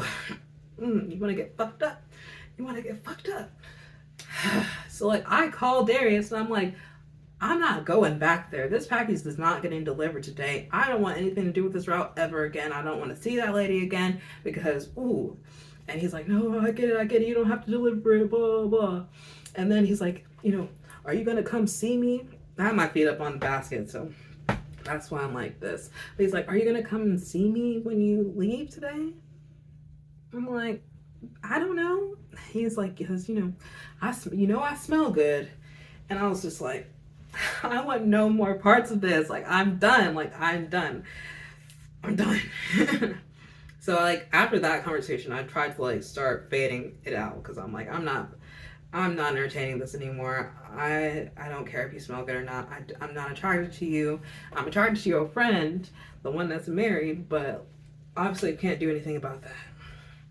So yeah, June comes around and like the moments become fewer, but like I remember like he was walking towards me and I was like walking, like we were passing each other. And so when I saw him, I just like gave him like a big wide smile, and he gave me one too. And like he stuck his hand out. And so I gave him a high five, but like I like let our hands hold for a minute before like they like just slid past each other as we kept walking. And then like I feel like this moment happened again. Like I feel like this was like a 3-time thing, but I can only remember 2 specific times that we like kind of held hands.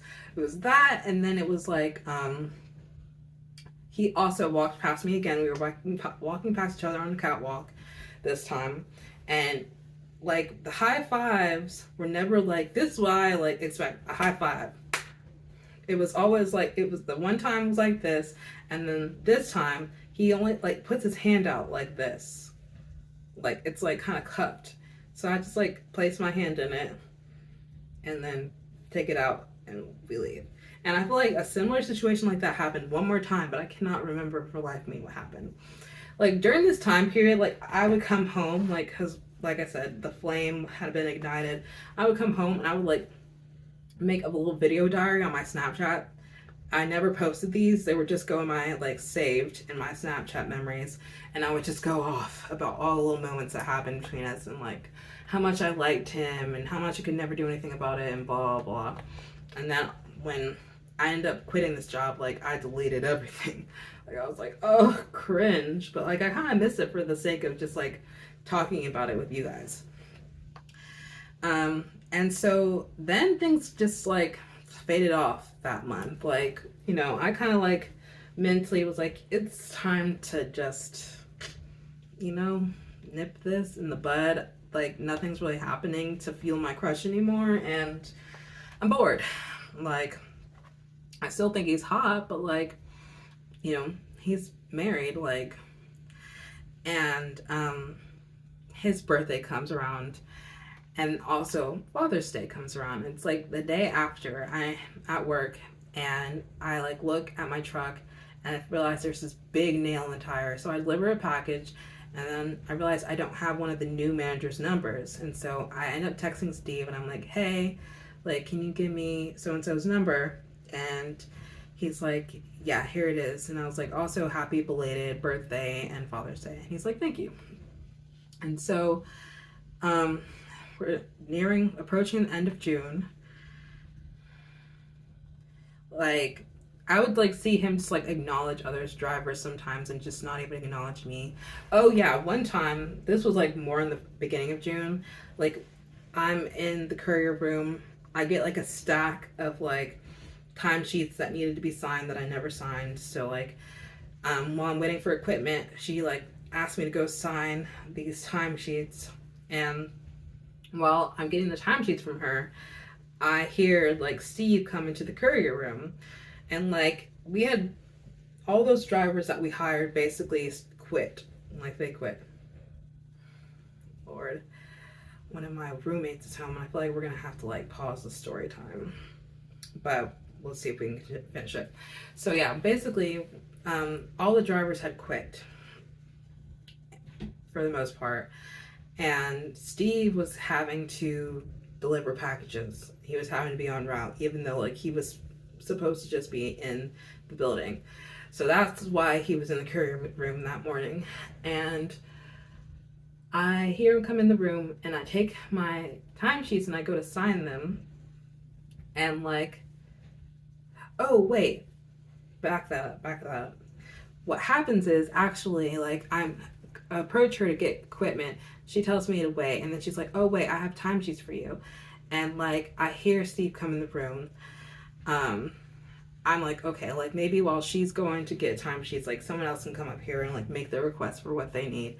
So like I walk away and I go stand next to my sister, and like Steve comes into the middle of the room, but it's like me and my sister right here against the wall, and he's like right here. Like he's close enough that he could say something, but he doesn't say anything like at all. And so I'm telling you, us Geminis, this is why I for moments like that, I like gave him like grace, because I know what's like intuitively, I genuinely felt like, you know, I knew for a fact that he found me attractive, but I genuinely felt like he was kind of feeling some of the things that I was feeling. But, and call me Delulu if you want, but like to me the proof is in the pudding. To me, like you had to be there and experience it type feel. I feel like, you know, he was feeling some things that I felt like. I feel like he genuinely had a crush on me too. Like, even though you may be married to someone or in a relationship with someone, you can still develop a crush for other people. And I know how Geminis act when they like someone, because I am a Gemini, and I know that you tend to like, especially when you can't do anything about it, you tend to try to just ignore it. And just, so like, that's why I gave him a lot of grace for these kind of moments where like we'd be standing right next to each other or be in proximity, and he would not say anything to me. Because again, to me, the proof was in the pudding. So like, she's like, okay, here's your timesheets, Melody. And so I go up to get my timesheets, and I come back and stand next to my sister again, and he's still standing there in the middle of the room. So I finally am like, how are you doing today? And he's like, I'm good, I'm all right. He's like, I'm all right. How are you? And I'm like, I'm all right too. and then he goes and makes his request. And so like I've been down, because there's a desk also in that room, so I've been down the desk, so I'm like standing right next to it, and I start signing my timesheets, and I look up to like kind of just like see him, and when I look up at him, he's literally staring at me, like looking at me, and like like he's like there's like, this is like the courier window, because like, it was like a window that we would go, and there would be people in that room and give us equipment and stuff. And so he was leaning against the window, but also in front of a printer that was next to the window. So he was leaning against it like this, and his eyes were cast down at me. But when I looked up at him, he like, his body turned to like this. So I knew he was looking at me, and I was like, oh, okay. So yeah, that happened in the beginning of June, kind of towards like the second week of it. Then like things kind of fell off, and like he was like working a lot, but after his birthday he ends up hurting his shoulder, and so that was like his excuse to not go out and deliver packages. He's like, I hurt my shoulder, I can't go out anymore, because I knew he was fed up. Like I knew he was fed up without delivering packages. And like also in June, this either happened in June or in May. Remember Pat, one of the drivers, his knee was hurt, so he was kind of just like come in and help out in the mornings, and a lot of times Steve would help out on his route, on Pat's route. And like one morning I was taking packages off the truck, as I always did, and like Steve was kind of in proximity in that area, like helping out another truck. But Pat made it his mission to help me and my sister out for taking packages off this truck. And so like he would help me bring over the packages to where my truck was, and he literally just set up my truck for me. Like he loaded it up for me. I would bring the packages over because like he was hurt, so he was like, you know what, you bring them over here, I'll set your truck up. Lovely, lovely, lovely man. And so I bring over my last stuff, and like as we're closing up my truck and stuff, he like turns to me, he's like, so Steve told me you're an actress, like you're pursuing acting. And I'm like, yeah, he did, didn't you? Because let me tell y'all, by the time I left that place, everyone knew I was an actress. That man was out running his mouth about telling everybody my business. Literally. Like, I'm so serious. Like, besides that time when Pat like talks to me about acting, Deidre and another manager, when I was like, at the time when I was supposed to become a part-time driver, like I was still trying to find the like application, and Deidre was hyping me up like, you're gonna become a part-time driver, we need you, we need you, we need you. She was like, you know, I know you're acting, like I know you're an actor. I never told anybody in that building besides Steve that I was pursuing acting, but by the time I left that building, everybody knew that I was an actress. Even the main courier woman that would be in the courier office giving out stuff to the drivers asked my sister when I left that place how acting was going for me. Everybody knew. I never told anyone. So that's why when I'm saying the proof is in the pudding and stuff, like you're talking to people about me, but like when it's time to talk about your wife who has an achievement like of, you know, getting an award for being the best in her industry in this area, oh, it's crickets. That's just how I felt. Call me Delulu if you want. So towards the end of June, like literally the last week of it, like they put me on this route, and I have like this heavy package that needs like a dolly to be rolled into the building. And apparently this was in the training, and I just, because, you know, I sat in front of a computer for 5 days doing training instead of going on and being taught for 2 weeks that you're not supposed to like load the package in front of the dolly because it can swing up and hit you in the head. But I didn't remember that because when I put the package on it, it swung up and hit me in the head. Like, to the point where I was dazed and confused. And I, like, came back and I told one of the new managers about it, and he just was like, oh, well.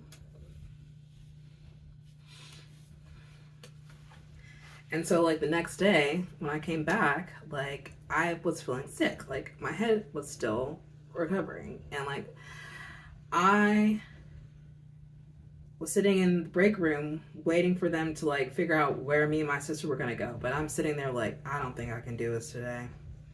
My head hurts. Like, I feel nauseous and slightly dizzy. I don't think I can do this today. And, like, I'm, like, visibly upset, not happy. And Steve comes in the room with that package handler that has visually assaulted me by, like, trying to undress me every time he looked at me, like, with his eyes. He comes in there with him and they're just chatting it up.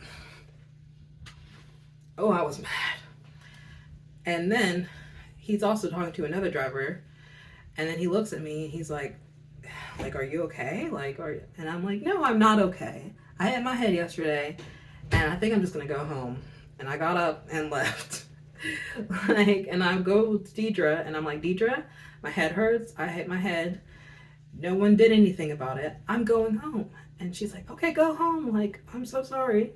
And then she calls me and she's like, Melody, nobody, I'm not, this is not okay. This is not okay that new manager didn't do anything, and like, we're gonna make this right. And I'm like, all right, well, because I'm already gone. Let me tell you right now. And so the next time that I work, I'm put on the downtown route where I'm supposed to figure out how to parallel park this vehicle and deliver it to as many downtown businesses that have packages. Baby, no. The last straw for me is, like, I'm trying to find somewhere to park in this building, and I end up getting the top of my vehicle stuck on a, like, awning, and I try to pull out and I just hear scraping, and I'm like, oh God, I'm in trouble. Like, I'm done. And so I go park in this bank that's, like, thankfully has fit, like, parking, and I call the new manager and I'm like, I'm anxious. Like, I'm literally about to bawl. Like, I cannot do this. And he's like, just come back. And so I get back and I sit down with him and he's like, well, I'm proud of you because this route is actually supposed to have 2-day training on it, and you did your best. I'm like, here's my two weeks notice. I'm done. Y'all got me messed up. I don't want to work here anymore. So Steve had, like, a week off where he was, like, gone, and I think, like, before he left, it was either before he left or the week after he came back. I can't remember. But I know that we pass each other, and I'm, like, we have these devices, we call them Leos. This is, like, what we use, like, scan packages and everything. So, like, I'm on my Leo trying to log in and everything, and I see that he's walking past me, and I'm just, like, looking down, I'm done with you. Like, you know what? We're done. And he's like, he stops me, like, puts his hand on my shoulder, and he's like, hey, like, how's your head? And I'm like, it feels better. And then I walk away. I'm like, I know it's not your fault, but, like, everything's your fault. Like, everything in my, in my head. And so after that, like, when he comes back and everything, like, things are, like, awkward, like, and everything. And I end up booking a role. And so that requires me to be gone for, like, in the middle of the week. That is usually my days that I work there. Like, I only worked 3 days a week there, and I was only allowed to work 24 hours. So it's 8-hour days, 3 days a week. And I usually did that Tuesday through Thursday. But the days that I was supposed to be on set was like Tuesday through Thursday, I think. I was supposed to leave Tuesday night, something like that. I don't know. It was weird. Or I was supposed to be there Tuesday, so I left Monday. I don't remember. I think I left Monday. I think I left Monday night, and I was supposed to get back Thursday. So I think I worked Thursday and Friday that day. I worked Monday, Thursday, Friday. I think that's right. So Monday that I worked, I did my stuff, and I come back to the building, and I'm in the courier room. In the courier room doors, there's 2 doors. One of them leads to the computer room, and I could see Steve on the computer in the computer room, and I kind of just like, he doesn't like, we don't see each other. But that reminded me of another moment. But we'll finish this and talk about that. So we don't see each other, or he doesn't see me, so I just like leave my stuff and leave. But that reminded me though, because there was one day where like, again, like he did see me in the courier room from the office, and he waved at me from that day. But like that's just like a little moment. It doesn't really matter. But so like I'm gone Tuesday through. I feel like I was gone Thursday. I can't remember, because I think it was Tuesday night, Wednesday night. Who cares? All I know is that the day I came back, like I was working on this route, and I was feeling a little bit better about everything, and he's like pulling out all the packages from under the belt. Like, yeah, like I said, he was helping out the package handlers doing that and everything. And like I see him coming closer towards me, but he's like on the other side of the belt. Like I'm on this side of the belt, he's on this side of the belt. And it's like I see him coming closer, and so when he comes close to me, I'm like, good morning, like how are you? And he's like, I'm good, how are you? Or like, I think we only just say good morning, to be honest. I'm like, good morning, and he smiles at me, he's like, good morning, like. And so I think he asked me how I'm doing. From that point, like he initiates the how are you, and I'm like, I'm good, how are you? And so then I'm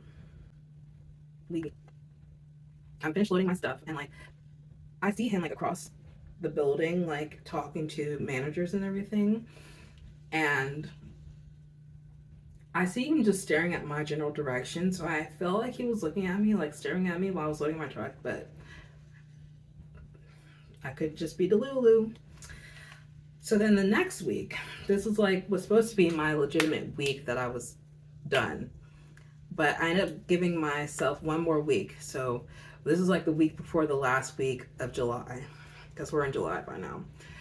But I tell Deidre, I'm like, look, I'll stay and finish out the month, and then this day will be my last day. And she's like, okay. Like she was trying to get me to stay, but I was not having it.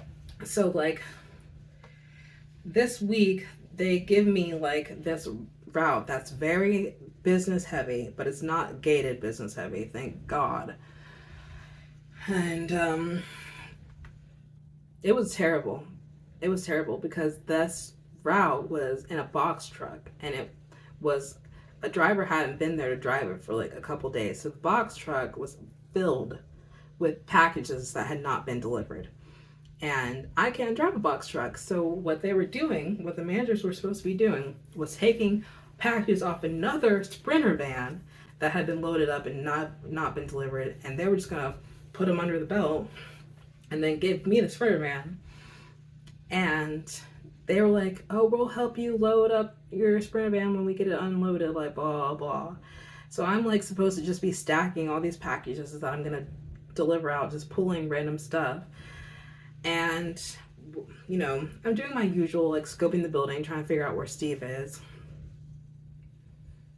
And then he pops up on me while I'm taking packages out of the truck, and he's like, here, I have stuff for you, because lo and behold, he is unloading a truck that was like close to the truck I was unloading, because another driver was taking stops off that truck, or they were sorting it, I think, together. But that driver got to have 2 people helping him out, while I had nobody helping me unload this box truck. And so they were finding packages for me on that truck. So Steve was in charge of bringing the packages over to me. He was in a very good mood. Like, he was like very happy to see me and stuff. Every time he brought stops over, he was very happy, friendly. There's even this one time that I was pulling off a big box from the box truck and setting it aside to deliver it, and he like was like, hey, I have packages over for you, and he was like, oh, look, I'll help you, and he like pulled out that big box for me and was like going to put it where he was putting my packages that he was finding in that other truck. Meanwhile, I had a whole other stack on the other side of the truck, and I directed him to that stack. And then, like, at one point, he brings me a package that has vaccines in it. And vaccines are supposed to be delivered, like, by a certain time. And if they're not delivered by a certain time, like, you get a hit or whatever. I'm like, I don't know why he's like, he brings it to me. And I don't know why they asked him to do that when I still didn't even have a Sprinter van at that point. But yeah, so they asked him to bring it over to me. And he's like, look, like, you know, they told me to give you this, like, vaccine box, like, is that okay? And I'm like what am I supposed to say? No? Like, of course I have to say yes. And he's like, oh, well, that's true. And he smiles at me, and I'm like, I'm not okay. Like, I'm irritated, but, and like, he laughs, like, he can tell that I'm like distressed, and he like, he had already handed me the box at that point, so like, I'm holding this box, and he laughs, and he tries to give me a hug, and I'm like, I'm just kind of like in shock that like he actually tried to initiate a hug, and I'm very disappointed that I was holding a box so I could not like hug him back. So I go and sit the box down, and he's just like, you know, like, they just said you were the best one for the job, and I'm like, oh, you volunteered me, like, and he's like, no, like, I would never, like, I'm always trying to look out for you. I'm trying to make sure you're okay. And so like I like touch his arm and just to let him know, like, even though I couldn't reciprocate the hug, like, I appreciate that. And yeah, and so like he's like, I'm always looking out for you, like, you know, they're basically trying to make it seem like on the office side of things, like, there's potentially situations that I could have been in that like he protected me from. Like, that's what he was trying to make it seem like. And so like we go to like the box truck, and like we're like, you know, he kind of stands in the doorway while I'm like still trying to find packages, and like we end up talking, and he ends up telling me that he has another job opportunity that he could take, and like he's like, you know, I'm trying to get out of here, like, I don't want to work here anymore. And I'm like, well, I really hope that you get this job. And he's like, thank you, like, pray for me. And I'm like, I'm trying to leave too, but I don't think he heard me. So he like continues helping them, and then like as I'm still waiting on a Sprinter van, I see him and this other driver like take off, and like Steve is driving a clown car. We call them clown cars. They're like little tiny cars that some drivers drive in the mornings because they have packages that like early in the morning that need to be delivered by like 6, and those drivers drive the little clown cars. I see Steve take off in a clown car, and the other driver takes off in a rental van. And then as I'm still waiting on a Sprinter van, they come back in the same clown car. And actually at this point I had a Sprinter van, and I was trying to like back it up into the small space where the box truck was and another rental van was. It was like a tight area that for me personally, I didn't feel safe reversing into. Like, I felt like I could potentially hit one or the other. And so like they drive back into the building at that same point that I'm trying to like back into that space, and like Steve gets out the car, runs over to me, and I roll my window down, and I'm like, are you here to save me? Like, and he's just like, yeah, and okay. And I'm like, okay, thank you. And like we just switch positions. Like, I get out the truck and he takes the Sprinter van, and then he drives it out the building, and I'm like, and then he comes back, he like runs into the building with his big smile on his face, and he has the keys in his hand, and he runs up towards me, and I'm like, I needed the truck right here. And he's like, oh, So he like runs out of the building, brings it back, easy peasy, reverses it back into like the spot. And I'm like, thank you. I'm sorry that I had an attitude about asking the truck to be put here. And he's like, no, it's fine, girl. Like, I got it. You're good. So even though I was supposed to have managers helping me load the Sprinter van, no one helps me load it. I'm still at the building. Like, mind you, I got there like 8:30. It's like 11 at this point.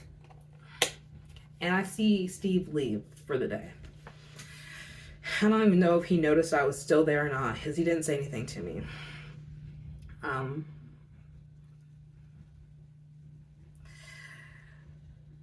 So the next week is my last week. And either like the first or second day of my like week there, like me and my sister are waiting in the break room for stops and equipment. And he comes in and he sees us and I smile at him. And he comes and he's like, do you need a Leo? And I'm like, yeah. And he gives me his and he sits down. And I can tell like he's exhausted and hot. It's like a hot July day. And then he's like, oh, you know, I like was doing gardening yesterday and it was like 1 o'clock and like it was so hot. And then he like stands up and he's like saying this, like he sat down and then he immediately like stood back up and he's talking about gardening and how hot it was yesterday. And I'm just like, and I can tell that he's like flustered and stuff. And he just like leaves after that. And then like, you know, I think like the next day, like we said like good morning to each other or whatever. And then it's like my last day there. So, mind you, I talked about Darius having a crush on me. I talked about that package handler having a crush on me. When I worked at this place, I called myself the princess of this business because there were plenty of other men that found me attractive there. I could tell. You know, they didn't have to say it. I could tell. And there was one of them, I'll call him Luigi, that would like, you know, he would see me, he'd always be like, can you please help me out? Can you please help me out today? Like, I need your help. And I'm like, no, like, I'm assigned to another part. I'm assigned to another, like, you know, route. And he's like, and like, you're supposed to be helping me. And I'm like, look, I helped you one time and I did not like your route. Like, I don't like your area of town at all. He's like, oh, really? Like, you know, we would just have that conversation like often. And like, even this one time, like, we were all in the courier room. He was in there like waiting for like equipment. And he was like next to me. I can't remember what he was doing, but it was like obviously flirtatious. He would even like, there'd be times that we'd be like walking towards where I'd be walking towards where I am supposed to have my stuff waiting for me, and he would like loop his arm around mine and everything, and like just, you know. So like this is the last day that I'm there. Like I'm like trying to like be as slow as possible because I have very little packages and I already have my truck, and like it's not gonna take me long to get my stuff ready to leave. And I want to say like goodbye to Steve, but like he's doing everything, you know, as like I said, he would always do everything in that building. And like he's pulling out packages from under the belt and putting them on top of the belt. And at one point, like as I'm getting my stuff ready, he like runs to the end of the belt to where Deidre is, like over there, and like I'm like, why are you running? Like, and he like laughs. And so to like make my graceful exit and make sure I have time to speak to him, like I talked to a few other drivers, and I'm talking to Luigi, and you know, he's like, are you gonna help me today? And I'm like, nope. And today is my last day. And I wish I never had said that. He was like, no, what? Like today's your last day? And I'm like, yep. And he's like, well, can I get your number? And I'm like, God, no. But I like was like, fine, like I'll give it to you. And I gave him my number. And like he ends up calling me literally on, I'm like on my way back to the station after I finished the very little packages I had that day. Like he ends up calling me on my way back to the station, and he's like, you know, I always liked you, like you just kept to yourself. I really like that about you, you know, and I just, put your head down, you worked, and I just really respect that. You don't need to be working this kind of job. You need a nice office job where you could just sit there and look pretty and I want to take you out to dinner. You want to go out to dinner? And I'm like, sure. Like, I was like, I'm not gonna turn down somebody offering me a meal. I ended up blocking that man. We never went out. Cause like when I lied to him, he was like, called me. He was like, "Are you still out delivering packages?" And I lied to him. I was like, "Yes," even though I was already on my way back to the station and getting ready to go home for the day. And he had texted me when I got like later that day when he was off. He's like, "Are you off?" And I blocked him. So there's that. And while I'm still waiting for Steve to come down to the end of the belt to where I am, I end up talking to Pat to say goodbye to him. And then I see Steve is getting closer and closer to my end of the belt. Like, so I go over to where Deidre is, and she's talking to my sister and to another manager. And I'm like, bye, Deidre. And she scoops me up and gives me a hug. And she's like, no, don't leave me. Don't leave me. And she's like, even releases me and then hugs me again. She's like, no. And she's like, well, I have your number. Like, I'll text you. She never did. But, and so when we finally part from the second hug, I look up and I see Steve staring at us, and there's this look of like what's going on? So when I say goodbye to them, the other manager over there, he's like, "How long did you last here?" And I was like, 5 minutes. And he was like, "Pound it." And then I walk over to my truck, which is by this point is where Steve is, and I wave at him, and he's like, "What's going on?" And I'm like, I walk over there and I'm smiling, and I'm like, "Today's my last day." And he just had this look of like everything left his face, literally his eyes became cold. I'm not even joking you. This man was like the sun to me. Every time I would see him and we make eye contact and he was actually in a good mood, he'd have just such joy look of his eyes. He always looked excited to see me when he was in a good mood and not being his avoidant Gemini man self. And the color during his face, he just blank stared at me. And I was like, oh, okay. And he just opened up his arms and we hugged, and I don't know what I expected, but I didn't feel anything when I hugged him, and I was kind of expecting to feel something. But yeah, and he's just like, "It was a pleasure working with you, and you're a good worker." He made it about me and the job, which I don't know what else I expected then either. But I was just like, damn, okay. And so I walked over to my truck and I was just like, goodbye. And I walked over to my truck and he said something else too about working with me. Maybe that's when he said it was a pleasure working with you, or you're a good worker or something like that. But yeah.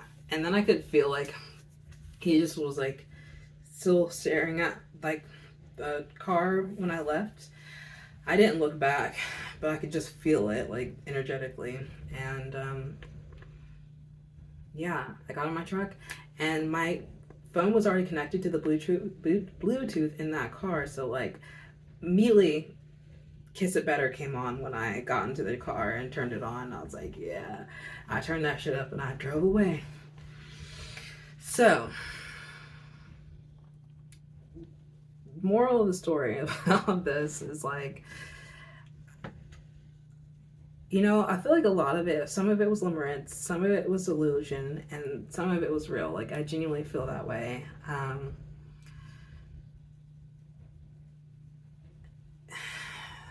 I had it took me a few months honestly to get over that situation, and it was tough. It was tough. Even to this day, like I said, it was such an impactful crush on me because one, it taught me what my expectations are in a man,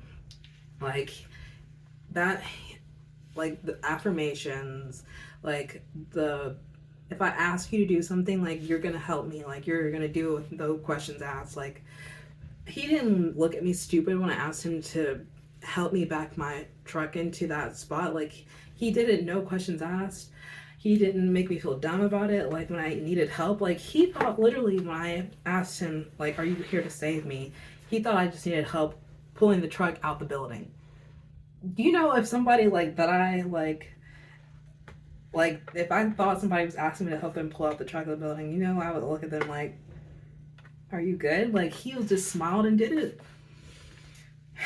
And, like, he's just a really good guy. Like, even though, like, you know, I'm sure some people would have something to say regardless, even though I gave a trigger warning, all of that. Like, I'm sure people will have something to say, even though nothing happened. I feel like it was very appropriate. I did my best to, you know, hide how I felt and not make it like a dangerous situation to intrude on his marriage or anything like that. You know, I feel like what I felt was real, and I genuinely feel like there was potential there to explore it if it was like he wasn't in a committed relationship already. But I kind of take it now like I feel like we had a past life connection, because I feel like the connection was so immediately, like, I felt like safe around him and I trusted him in a sense that, like, I could be open and I could be vulnerable, which is very hard for me when I meet new people. And yeah, let's see, I took notes and kind of like about like my little conclusion about everything. Like, I do feel like I'm a very intuitive person, and so like when I would talk about this with like my internet friend and everything, she just kind of made me feel like I was delusional for everything. And, you know, she did give me the wake-up call of like, look, Melody, like, even if him and his wife broke up tomorrow, like, he would still need time to heal. Like, you're not going to get what you want out of it. And that kind of like did wake me up in the sense of like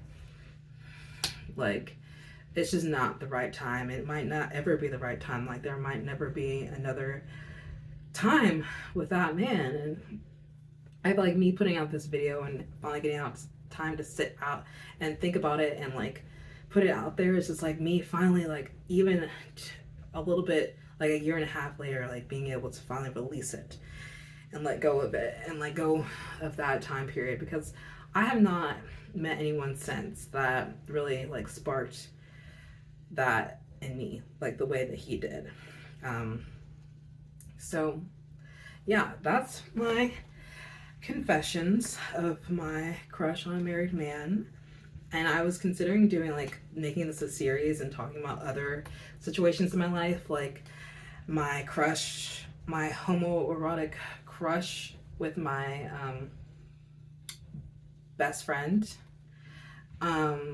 Maybe even talking about like the situations where like me and some friends fell off and like how that happened, and like even talking about some other parts of my childhood, talking about my mommy issues and like why I'm like distant with my mom. Like, I was considering confessing other things. So if you did enjoy this video, despite the long pauses and lots of ums and likes, I appreciate you commenting and let me know like if you would like more content like this, or if you just want me to post more pick card ratings and keep my mouth shut about my personal life. So yeah, that's all that I have for you guys today, and I hope that you have a good rest of your week, weekend, or evening, or a day. Bye!